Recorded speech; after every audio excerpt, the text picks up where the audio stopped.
আমাদের উচিত দিনে কমপক্ষে 100 বার করে হলেও আলহামদুলিল্লাহ পড়া যাবে? যে কোনো অবস্থাতে আলহামদুলিল্লাহ আলহামদুলিল্লাহ। ভাই কেমন আছেন? আলহামদুলিল্লাহ। ভাই পরিবার কেমন আছে? আলহামদুলিল্লাহ। ভাই চাকরি কেমন আছে, চলছে কেমন? আলহামদুলিল্লাহ। ব্যবসা কেমন? আলহামদুলিল্লাহ। এটা হচ্ছে সেই বান্দা নিদর্শন যার মনের মধ্যে আল্লাহর প্রতি ভক্তি শ্রদ্ধা আছে, যার মনের মধ্যে আল্লাহর নূর আছে। তার নিদর্শন হচ্ছে সে সব সময় শুকরিয়া আদায় করবে।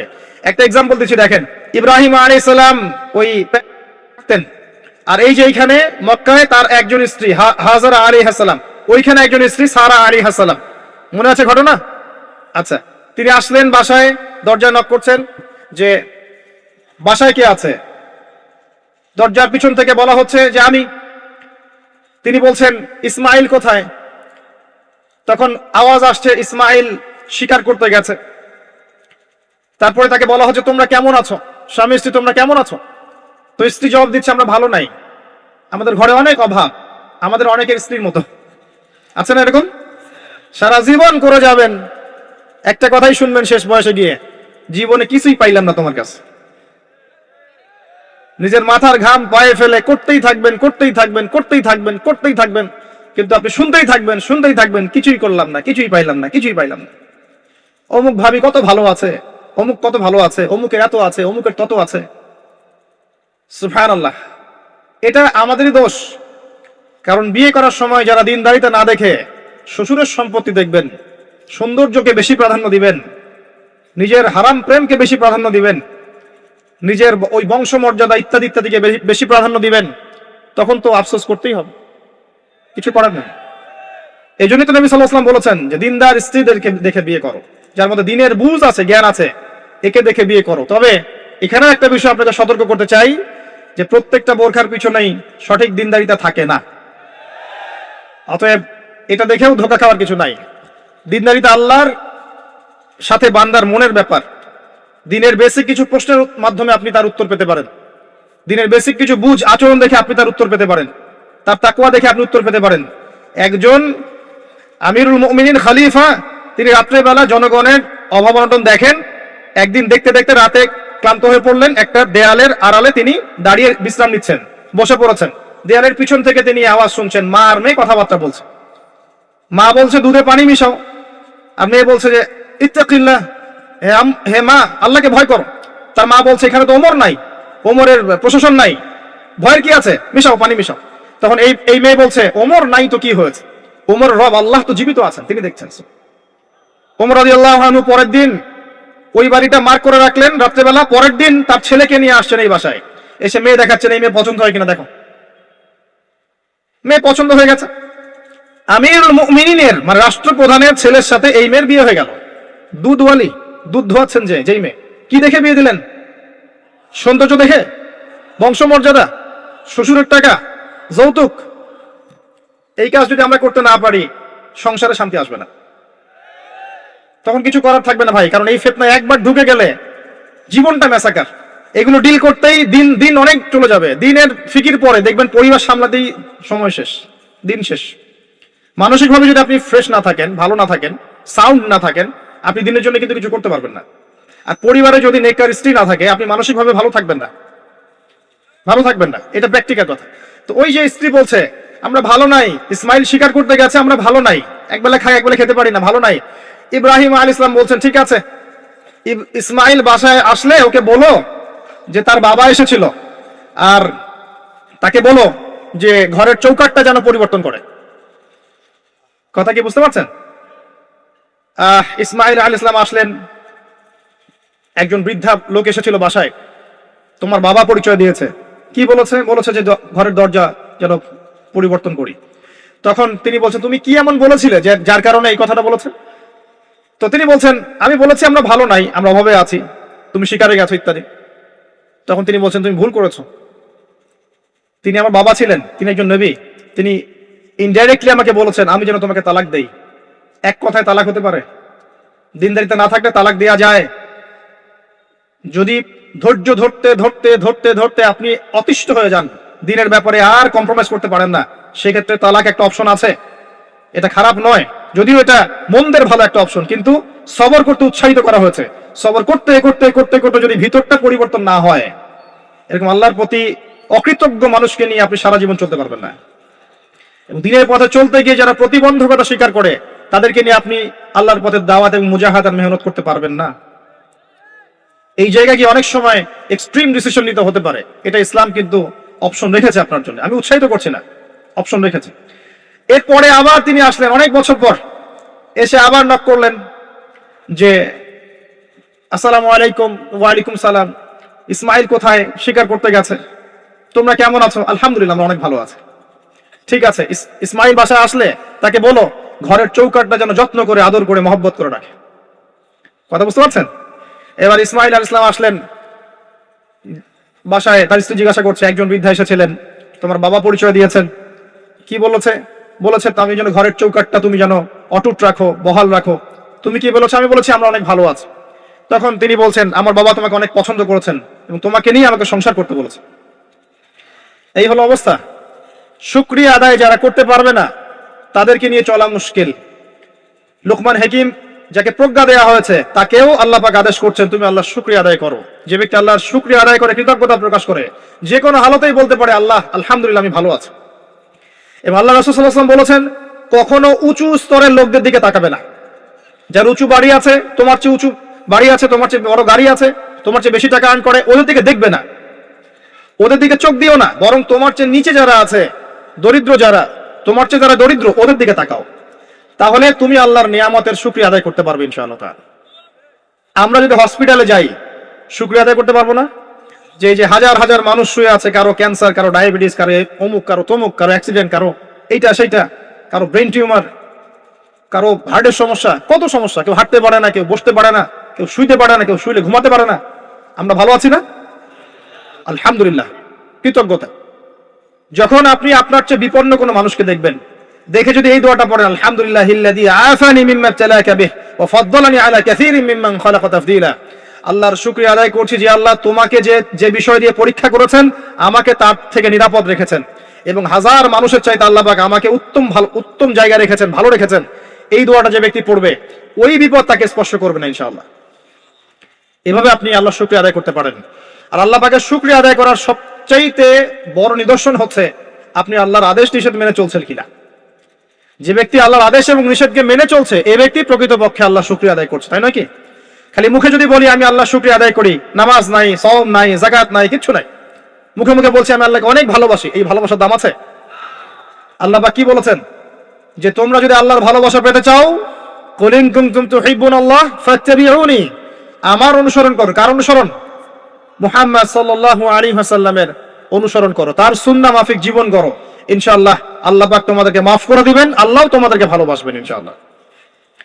লুকমান আলাইহিস সালামকে আমি আলাইহিস সালাম বলছি এই অর্থে তার উপর শান্তি বর্ষিত হোক, এই অর্থে বলছি। এরপর পরের আয়াতে লুকমান আলাইহিস সালাম, লুকমান হাকিম, তিনি বলছেন ওয়াইজ ক্বালা লুকমান লিবনিহি, তার সাথে তার সন্তানের একটা কনভারসেশন হচ্ছে। এটা ভালো করে শুনেন, তার সাথে তার সন্তানের একটা কনভারসেশন হচ্ছে। তিনি তার সন্তানকে কিছু নসিহত করছেন, ওয়াজ করছেন। যেই নসিহতগুলো আল্লাহ পাকের কাছে এত ভালো লেগেছে, আল্লাহ পাক কুরআনুল কারীমের মতো কিতাবে সেটাকে নিয়ে এসেছেন। কিয়ামত পর্যন্ত এটা থাকবে ইনশাআল্লাহ। কিয়ামত পর্যন্ত একজন বাবা একজন ছেলের এই কনভারসেশন থাকবে ইনশাআল্লাহ। আমরা তো মনে করি সন্তানকে মানুষ করবে তার মা, এখানে আমরা দেখছি সন্তানকে নসিহত করছেন তার বাবা।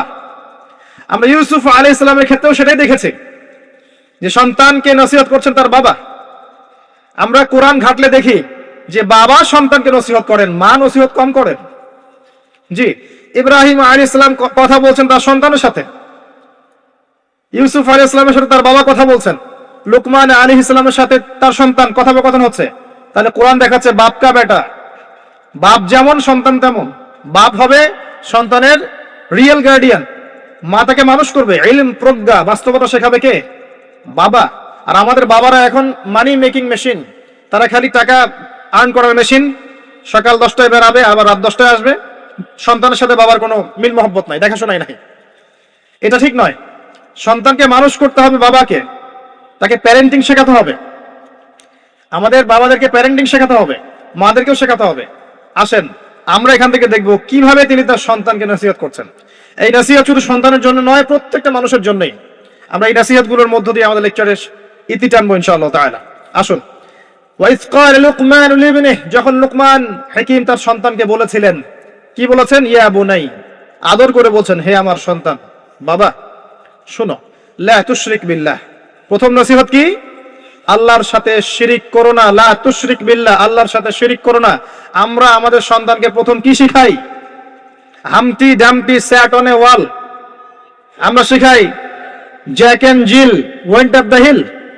আমরা শিখেছি জ্যাক একটা ছেলের নাম, জিল একটা মেয়ের নাম, ওয়েন্ট আপ দ্য হিল আপনাদের পাহাড়ে চলে গেল, বান্দরবনের পাহাড়ের কোনায় চলে গেল একটা ছেলে একটা মেয়ে। তারপর কোনায় গিয়ে কি করলো সেটা আপনারাই বোঝেন। তা আমরা ছোটবেলা থেকে বাচ্চাকে শিখাই Jack and Jill went up the hill. কি বুঝলেন? প্রত্যেকটা ক্ষেত্রে সমস্যা। আপনি শরিয়াতে কি শিখাচ্ছেন? আমটি আপনি খাবেন পেরে? কার গাছের আম আপনি পেরে খাবেন? জাত্তার গাছের আম আপনি পেরে খাইতে পারবেন? শুরুতে অজগর আসছে তেরে, সন্তানকে ভয় দেখে, অজগর তেরে আসছে। ওই বাচ্চা অজগরের কি বোঝে?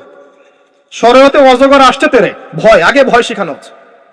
শরিয়াতে অজগর আসছে তেরে, ভয়, আপনি ভয় পাচ্ছেন, বাচ্চা ভয় পাচ্ছে, রাত্রে ঘুমের স্বপ্ন দেখবে অজগর তেরে আসছে। হ্যাঁ, আপনি বাচ্চার সাথে যে কথোপকথনগুলো করবেন রাত্রে সেগুলো সে স্বপ্ন দেখতে পারে। শরিয়াতে আপনি শেখাচ্ছেন আমটি খাবো পরে, কার গাছের আম পেরে খাবেন? গাছ কি আপনার? যাত্রার গাছের আম পেরে খাবে? সে চুরি করা শিখলো। সে এই তো হচ্ছে এখানে শাব্দিকভাবে পরিবর্তন না আনতে পারলে, নৈতিকতা না ঢুকাতে পারলে সমস্যা তো। আর কালচার এভাবেই চলছে কেন? কেউ মানে মাথা ঘামায় না কেন? সুবহানাল্লাহ, বই পুস্তক এখন টোটালি চেঞ্জ হয়ে, দিন দিন চেঞ্জ হচ্ছে। দেখবেন আগে আমরা অনেকগুলো নজরুলের কবিতা পড়তাম, কবিতা নাই, আস্তে আস্তে আস্তে আস্তে ভ্যানিশ। একটা ভিতর থেকে একটা আদর্শ আপনাকে ইনজেক্ট করা হচ্ছে। কোন আদর্শ সেটা আপনি খুঁজে বের করেন, এবং যে আদর্শটা রাখা উচিত সেটাকে আস্তে আস্তে মাইনাস করা হচ্ছে। কোনটা সেটা আপনি ভাবেন। সন্তানকে বাবা শেখাচ্ছে ইয়া বুনাই লা তুশরিক বিল্লাহ। কোন পরিবারে এই লুকমান আলাইহিস সালামের মতো পিতা সন্তানকে শেখায় ছোটবেলায়, বাবা আল্লাহর সাথে শিরিক করো না? এটা একটা জায়গায় সম্ভব যারা ইসলামিক লাইনে পড়াশোনা করছেন, মাদ্রাসায় পড়াশোনা করছেন। আর এখানে আমরা এমন হয়ে তাকাই এদের দিকে যে এরা সমাজের সবচেয়ে নোংরা কিট নাকি, নাউযুবিল্লাহ। তো দেখেন আমরা আরো শেখাই, বাবা তোমাকে বড় হতে হবে, নিজের পায়ে দাঁড়াতে হবে, বৃদ্ধ বয়সে বাবাকে দেখতে হবে, মাকে দেখতে হবে, প্রতিষ্ঠিত হতে হবে। আগে আমরা বাচ্চাদেরকে এগুলো শিখাই। আর লুকমান হাকিম তার সন্তানকে শেখাচ্ছেন প্যারেন্টিং। দেখেন ইসলামিক প্যারেন্টিং, যে প্যারেন্টিংটা আল্লাহ পাক কবুল করেছেন, কোরআনে নাযিল করেছেন, কিয়ামত পর্যন্ত থাকবে ইনশাআল্লাহ। বাবা আল্লাহর সাথে শিরিক করো না। আগে সন্তানকে শেখান শিরিক কি জিনিস, তাওহীদ কি জিনিস। তখন বাবা সন্তান প্রশ্ন করবে বাবা শিরিক কি, তখন আপনি আস্তে আস্তে ওর বুঝ অনুযায়ী ওকে বলবেন। ওর বয়স যদি 5 বছর হয় একটা কথা বলবেন, 10 বছর হলে আরো বেশি বোঝাবেন, 15 হলে আরো বেশি বোঝাবেন, যখন ম্যাচুরিটি যেমন তেমনি বোঝাবেন। যদি ম্যাচুরিটি হয়ে যায় আপনি বোঝাবেন যে বাবা শোনো, শিরিক মোটামুটি 3 রকম হয়ে থাকে। মানুষ কথায় শিরিক করে, কাজে শিরিক করে, এবং মানুষ বিশ্বাসে শিরিক করে। যেমন কেউ যদি মনে করে বাবা যে আল্লাহ বলতে কেউ নাই, তাহলে শিরক হবে। কেউ যদি মনে করে সৃষ্টিকর্তা আল্লাহ নয় অন্য কেউ, তাহলে শিরক হবে। কেউ যদি মনে করে যে আল্লাহ পাশাপাশি আরো সৃষ্টিকর্তা আছে, তাহলে শিরক হবে। সন্তান বুঝবে না, একটা স্কুলের বাচ্চা বুঝবে না, ক্লাস 9-10 এর বাচ্চা বুঝবে না, কলেজের বাচ্চা বুঝবে না, একদম ছোট বাচ্চা কিছুই বোঝে না, ওকে বোঝানো যায় না আল্লাহ তোমাকে সৃষ্টি করেছেন, আল্লাহ ছাড়া কেউ নাই সৃষ্টিকর্তা। আল্লাহ তোমাকে সৃষ্টি করেছেন হয়তো বুঝবে না, আল্লাহ তোমাকে বানিয়েছেন ও বুঝবে না। আল্লাহ তোমাকে বানিয়েছেন, এই দেখো বাবা বাড়িটা আমরা বানিয়েছি, তোমার বাড়ি আমাদের বাড়ি আমরা বানিয়েছি, ও বুঝবে না। আল্লাহ তোমাকে বানিয়েছেন, তুমি মায়ের পেটে ছিলে, সেখান থেকে আল্লাহ তোমাকে দুনিয়ায় নিয়ে এসেছেন, বুঝবে না। বাচ্চাদের একটা ফিলোসফি থাকে, বাচ্চারা অনেক কিছু বোঝে, জানেন, বাচ্চারা অনেক কিছু বোঝে। একটা বাচ্চাকে আপনি বলেন প্যান্টটা খোলো, তো ও খুলবে না জীবনেও। একটা বাচ্চাকে বলেন এই তোমার প্যান্টটা খোলো, দেখি তুমি মুসলমানি করেছো কিনা। আমরা মজা করি না ছোটবেলায়, বাচ্চারা খুলতে চায় না, কারণ এই যে লজ্জাশীলতা আল্লাহ পাক দিয়ে তাকে পৃথিবীতে পাঠিয়েছেন। বাচ্চাদের ফিলোসফি আছে, এটা নিয়ে যারা বাচ্চাদেরকে নিয়ে পড়াশোনা করে, আপনার কোর্স করায়, ট্রেনিং দেয়, তাদেরকে জিজ্ঞাসা করেন। বাচ্চাদের সাথে শুদ্ধ ভাষায় কথা বলতে বলা হয়, বাচ্চাদের সাথে শুদ্ধ ভাষায় কথা বলতে বলা হয়, যাতে ওরা শুদ্ধ ভাষা শেখে। বাচ্চাদের সাথে বাচ্চাদের মতো আচরণ করতে নিষেধ করা হয় এখন, তাদের সাথে ম্যাচিউর আচরণ করতে উৎসাহিত করা হয়, তারা শিখবে বাস্তবতা কি জিনিস। বাচ্চাদেরকে বেশি বেশি খেলাধুলা করতে উৎসাহিত করা হয়, খেলার মধ্য দিয়ে নেতৃত্বদের গুণাবলী অর্জন হয়। ওদেরকে মাঠে খেলতে দিতে হয়, বৃষ্টি কাদায় মাখামাখি করতে দিতে হয়, ওরা বুঝবে। গায়ের সাথে যখন মাটি লাগবে, প্রকৃতির সাথে মিশবে, ওরা হৃদয়টা বড় হবে। দেখবেন মুহাম্মদ সাল্লাল্লাহু আলাইহি সাল্লামকে যখন তিনি জন্ম নিয়েছেন, প্রথম 4-5 বছর তাকে ওই আরবের বেদুইনদের কাছে রাখা হয়েছে। ওখানে তিনি ভাষা শিখেছেন, মরুভূমিতে দৌড়িয়েছেন, খেলেছেন, ফিজিক্যালি স্ট্রং হয়েছেন, ভাষা শিখেছেন, শুদ্ধ কথা শিখেছেন। এরপরে হৃষ্টপৃষ্ট হয়ে তারপর মায়ের কাছে ফেরত দেওয়া হয়েছে। এখনকার জেনারেশনে বাচ্চাগুলোকে দেখেন কিভাবে বড় হয়ে ওঠে। আসেন, অনেক লম্বা হয়ে যাবে, আগে পয়েন্টে চলে আসেন।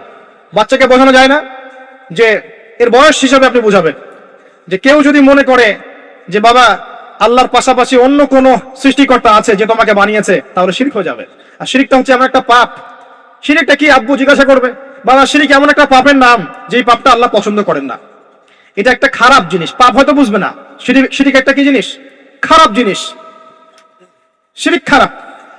তোমাকে আমি আদর করছি আব্বু, এটা ভালো না? বলবে হ্যাঁ ভালো। তোমাকে যদি একটা থাপ্পড় দিই, খারাপ না? হ্যাঁ খারাপ। শিরক একটা খারাপ জিনিস, বাচ্চাকে বোঝানো যাবে না। বোঝাতে গেলে পারলে সবকিছু বোঝানো সম্ভব। আর আরেকটু ম্যাচিউর যখন হয়েছে, এই বাচ্চা তো ম্যাচিউর, যাকে বোঝানো হচ্ছে ইন্না শিরকা লাযুলমুন আযীম, এ তো ম্যাচিউর বাচ্চা, স্কুল কলেজ এই লেভেলের বাচ্চা।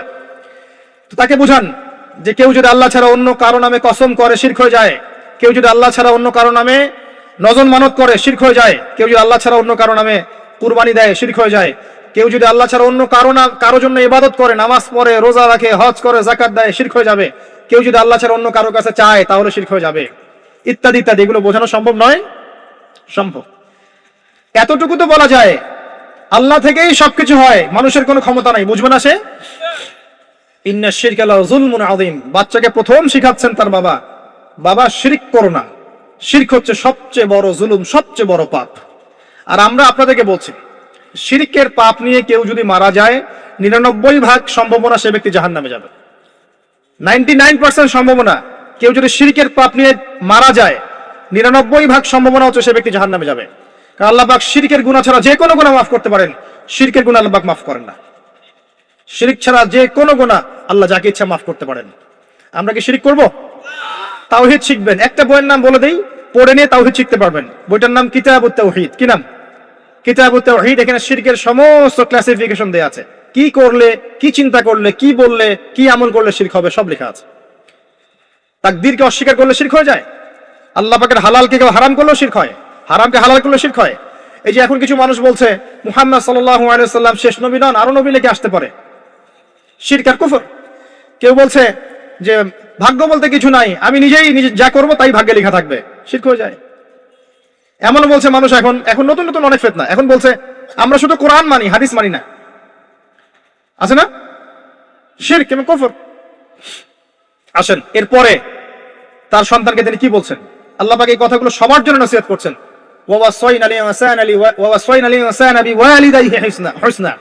এরপর আল্লাহ পাক বলছেন মানুষকে আদেশ করা হচ্ছে যেন মানুষ তার পিতা মাতার সাথে সুন্দর আচরণ করে।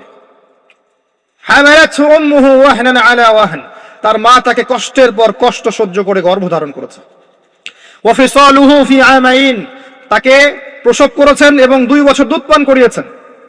আনিশকুরলি, মানুষকে আদেশ করা হচ্ছে যেন মানুষ আমার শুকরিয়া আদায় করে। আল্লাহ পাক বলছেন ওয়ালিওয়ালিদাই, এবং তার পিতামাতার শুকরিয়া আদায় করে। ওয়াইলাইয়াল মাসির, আমার কাছেই ফিরে আসতে হবে। এই যে একটা আয়াতে কত শিক্ষা। সন্তানকে শেখানো হচ্ছে পিতামাতার সাথে ভালো আচরণ করো। সন্তানকে ছোটবেলা থেকে যদি শেখানো যায় যে পিতামাতা কি জিনিস, ওই সন্তানকে বড় হয়ে বৃদ্ধাশ্রমে বাবা মাকে পাঠাবে? ওই সন্তান পাঠাবে যাকে আপনি মানুষ করতে পারছেন না, সময় দিতে পারছেন না। আপনিও ব্যস্ত, আপনার স্ত্রীও ব্যস্ত, ফ্যামিলিস্ট রেভলিউশন, আপনিও ব্যস্ত, স্ত্রীও ব্যস্ত। বাচ্চা মানুষ হচ্ছে ওই যে ডে কেয়ার সেন্টারে কাজের বুয়ার কাছে। তো কাজের বুয়ার আদর্শই সে বড় হবে। আমি আমার শিক্ষাকে যদি সন্তানের মধ্যে দেই, আমার সন্তান আমার মতো হবে, স্বাভাবিক। আমার শিক্ষা না পেয়ে যদি অন্য কারো শিক্ষা সে পায়, তাহলে তার মতো হতে পারে, এটাই স্বাভাবিক। আপনি আপনার জায়গা থেকে চেষ্টা করলেন, ভবিষ্যতে গিয়ে আমাদের অবর্তমানের সন্তান কোন পথে যাবে আমরা জানি না। জানি নূহ আলাইহিস সালামের সন্তান বিপদগামী হয় নাই? হয়েছে। এটা পরের ব্যাপার। আমরা তো আমাদের জায়গা থেকে চেষ্টা করব না? সন্তানকে শেখানো হচ্ছে পিতা মাতার সাথে ভক্তি শ্রদ্ধা করে চলো। কারণ তোমার মা তোমাকে কষ্টের পর কষ্ট সহ্য করে জন্ম দিয়েছেন। মায়ের প্রসব বেদনার একটা মোমেন্ট, একটা সেকেন্ড আমরা শোধ করতে পারবো? মায়ের দুধের 1 ফোঁটা দুধের দাম শোধ করতে পারবো? আজকে সেই মাকে দেখেন বৃদ্ধাশ্রমে রেখে আসে। সেই মাকে দেখেন মার্ডার করছে সন্তান সম্পত্তির জন্য। করছে না? এগুলো কি নতুন কথা না? অহরহ হচ্ছে এগুলো এখন।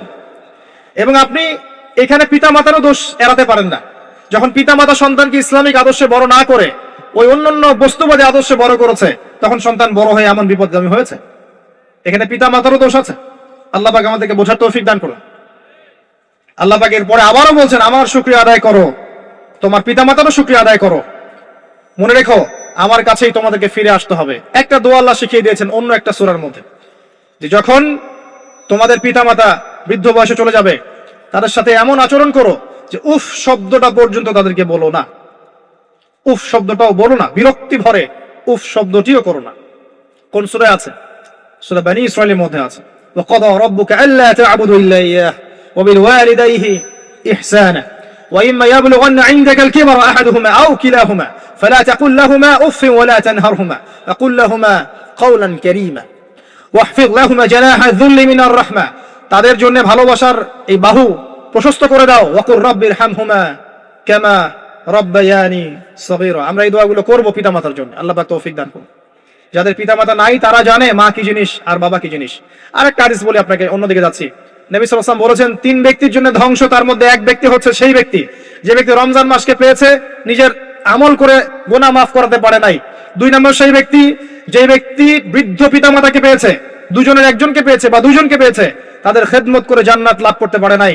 আর 3 নম্বর সেই ব্যক্তি যার সামনে নবীর নাম উচ্চারণ করা হয়, নাম শুনে সে দরুদ পড়ে না, সাল্লাল্লাহু আলাইহি ওয়াসাল্লাম বলে না। এখানে আছে পিতামাতাকে পেয়েছেন, তাদের খেদমত করে জান্নাত লাভ করতে পারছি না, আমার জন্য ধ্বংস। বলুন নাউজুবিল্লাহ।